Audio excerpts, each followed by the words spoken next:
Accueille maintenant dans ce grand journal Simone Rodan-Benzaken. Bonjour Simone. Bonjour Steve.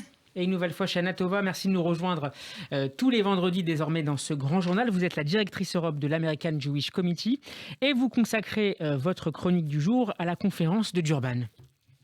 En effet, Steve. En effet, mercredi prochain se tiendra donc à New York la commémoration des 20 ans de la première conférence de Durban qui avait eu lieu quelques jours avant les attentats du 11 septembre. C'est une conférence, et nous allons en parler plus en détail, qui, je pense, ensemble avec le 11 septembre, a changé le cours de l'histoire et notamment celle de notre siècle. Et donc la question qui me paraît être au cœur en fait de Durban et que je voudrais partager avec vous est la suivante. Peut-on être à la fois antiraciste et raciste ? C'est, je pense, tout le paradoxe de la commémoration de mercredi prochain. En effet, Simone, en quelques mots, qu'est-ce qui s'était passé en quelques mots à Durban il y a 20 ans ? C'est une conférence sous l'auspice de l'ONU qui était gouvernementale et intergouvernementale, qui avait lieu à Durban et qui a fait éclater au grand jour ce qu'on peut appeler le dévoiement de l'antiracisme. C'est à Durban que dans la déclaration finale, pour la première fois, Israël avait été qualifié d'État apartheid et que de nombreuses manifestations d'antisémitisme sous couvert d'antisionisme avaient éclaté. On pouvait voir des tracts à la gloire de Hitler, des distributions de protocoles de Sage de Sion, des slogans antisémites de tout genre. Et d'ailleurs, je vous invite par ailleurs à lire le recueil que nous allons publier dans les jours qui viennent en français et en anglais sur Durban, qui contient notamment des extraits du journal écrit à l'époque par Joëlle Fils. Joëlle Fils qui était à l'époque la présidente des étudiants juifs européens et qui est un témoignage absolument bouleversant d'antisémitisme, de peur de tous les participants juifs à cette conférence. Et ce document sera disponible sur votre site, j'imagine, Tout dans les à prochains fait. jours. Il sera disponible sur notre site et sur tous les réseaux sociaux. Alors, je vais vous donner une petite citation à l'époque de la délégation américaine, du chef de la délégation américaine, qui avait déclaré, et il était lui-même juif, avait survécu à la Shoah, pour moi, qui ai vécu les horreurs de la Shoah, ce fut la haine des juifs la plus écœurante que j'ai vue depuis la période nazie.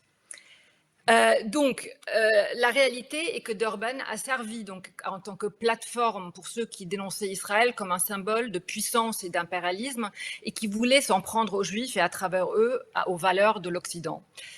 Comme toujours ici, l'antisémitisme a été le signe avant-coureur d'un problème bien plus profond, celle du relativisme culturel, du respect des identitaires, voire de leur défense, et des entorses totales aux valeurs universelles de l'époque.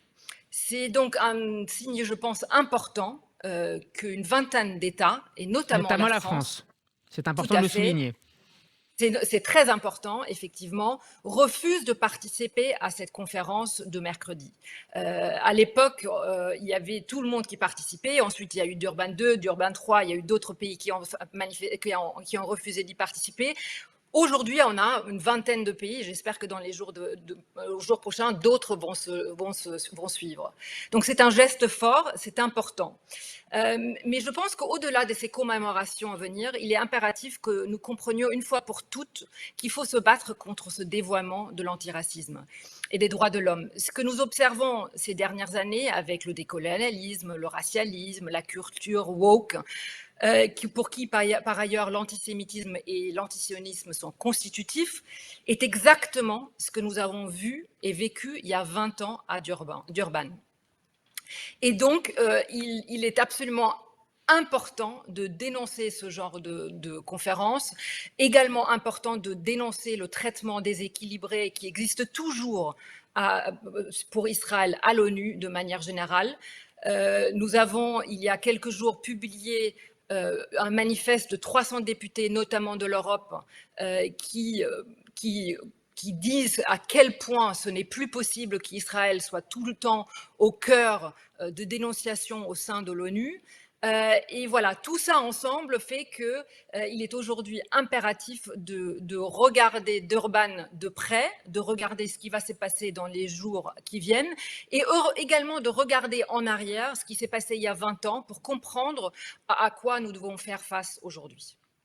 Simone, est-ce qu'on peut parler d'urbanisation des esprits en matière d'antisémitisme et d'antisionisme? Est-ce que ce phénomène s'est prolongé à la suite de l'événement précurseur il y a 20 ans?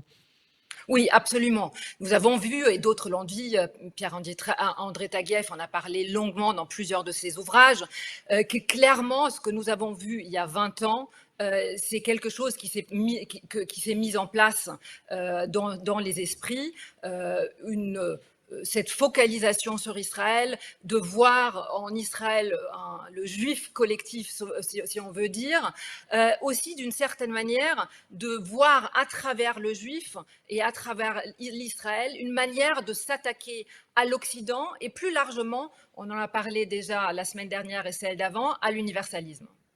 Merci beaucoup, Simone Rodan-Benzaken. Je rappelle que vous êtes la directrice Europe de l'American Jewish Committee. Je renvoie nos éditeurs à cette note donc, qui va paraître dans quelques jours sur le site d'IJC. On peut retrouver votre chronique en podcast sur radioj.fr et en vidéo sur la page YouTube de la radio. Merci beaucoup, Simone. Shabbat Shalom, à la Merci à semaine vous. prochaine. Merci.